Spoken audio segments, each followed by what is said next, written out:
అసలు వాల్మీకి ఋషి ఎలా అయ్యాడు? రామాయణం రాసిన వాల్మీకి ఒకప్పుడు రత్నకారుడు అనే దొంగ. అతను అడవుల్లో ప్రయాణించే ప్రయాణికులను దోచుకునేవాడు. ఇదంతా తన కుటుంబం కోసం, తన పిల్లల కోసం చేసేవాడు. ఒకరోజు నారద మహర్షి అక్కడికి వచ్చాడు. రత్నకారుని చూసి ఒక ప్రశ్న అడిగాడు. నువ్వు నీ కుటుంబం కోసం ఇదంతా చేస్తున్నావు కదా?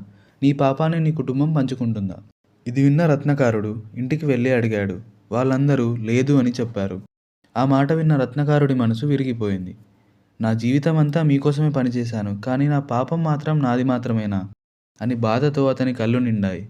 అతను నారదుని దగ్గరకు వచ్చి, నా పాపానికి ప్రాయశ్చిత్తం చెప్పమని అడిగాడు. ఇది విన్న నారద మహర్షి రామనామాన్ని జపించమని చెప్పాడు. కానీ అతనికి రామ పలకకపోవడంతో మరా మరా అని జపించాడు. అలా సంవత్సరాలు గడిచాయి.